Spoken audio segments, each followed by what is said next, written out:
Alright, so I started stripping down the RB25 here. So I got like the alternator off and stuff like that. AC is just sitting over here. Got it all in this box to kind of stay organized. Hopefully, at least that's the plan. But yeah, I'm tired of working on this thing on the ground, so I got the cherry picker here and the engine stand over there, so that'll be today's little project. So real quick, just before we put it on the engine stand, I just wanted to show how clean this engine is. I popped off one of the valve covers just to see the inside, and you can kind of see that it's like barely gold. Like it's almost silver, so this thing is super low miles. So before we even put it on the engine stand, we gotta pop this transmission off. Kind of curious what kind of clutch and flywheel's in here. You never know when you buy these JDM engines, right?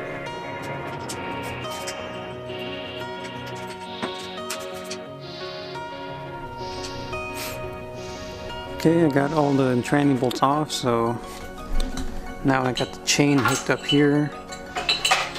And we're just gonna put in a cherry picker and kind of hope for the best. Hopefully the bolts don't snap.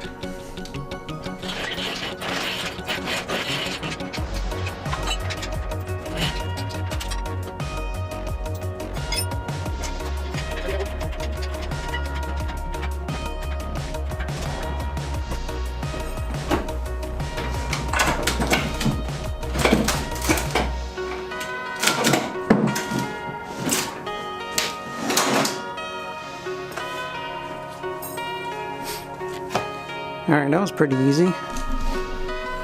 So, let's see what we got here. I was kind of hoping for a super fancy dual plate clutch or whatever, but oh well, I got this stock one. I'm not going to use this one, so I'm just going to take it off and probably throw it away, even if it's still good. I'd rather replace it now while it's out, instead of later on when it's in the car.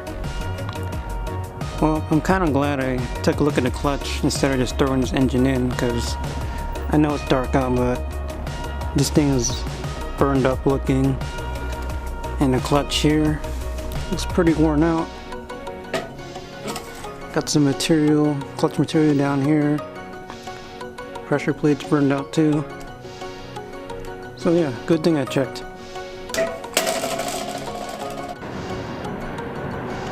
Alright, so I tried to get my engine stand adapter on, but of course the flywheel's in the way. So I gotta take that off. But before that, I'm gonna drain the oil. Because if you don't drain the oil and you take out these flywheel bolts, it's just gonna spill all over the place. Trust me, I've done it before twice.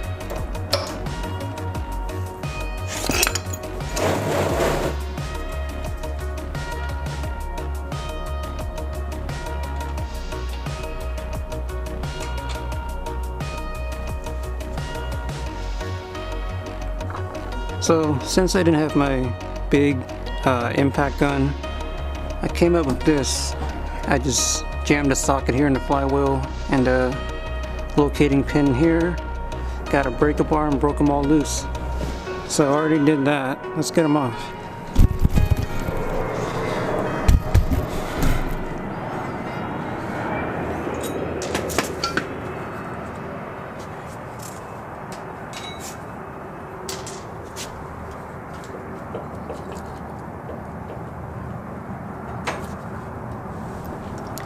Okay, we're finally ready to put on the engine stand adapter, and I had to go out and buy these bolts here.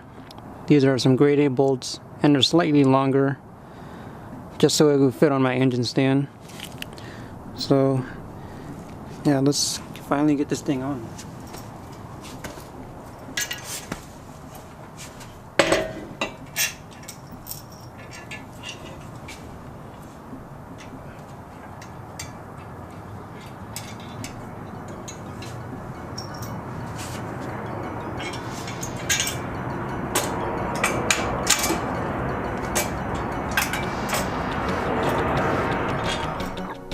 I feel like I've been working on this thing all night, but finally got the little adapter thingy on.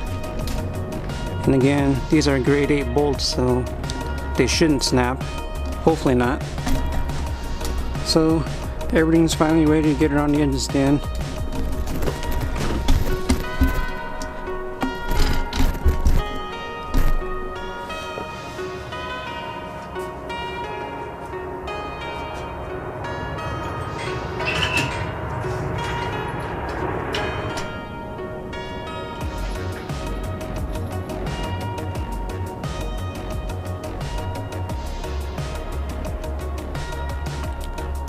It's like every time I do something in the garage, I just end up making a mess. And I spilled my NOS here.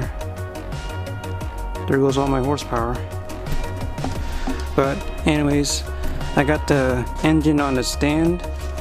Looking good. I don't see it tilting anything. And those bolts should hold up, so. But I'll check in the morning just in case. I will be replacing the timing belt and all the idlers, water pump and all that. I'm gonna get my RB26 valve covers powder coated and then get rid of the 25 covers. My new intake manifold's on the way. Yeah, I mean, I think I've got almost everything on the way. I'm just kind of here waiting for parts. Yeah, it's nice to have it on the engine stand. No more crouching around, and it feels like a legit project. So as I just said, I'm going to be refreshing this whole engine, meaning new gaskets, new timing belt, new water pump, fresh paint, all that good stuff. So not only is it going to be fresh, it's going to look good too. And I'm planning to paint the engine bay as well. So behind here I got all these Skyline parts, like the GTR hood, the grill, GTR seats, you know, all kinds of stuff. So hopefully I can get those in soon. I just gotta find a guy to paint this stuff.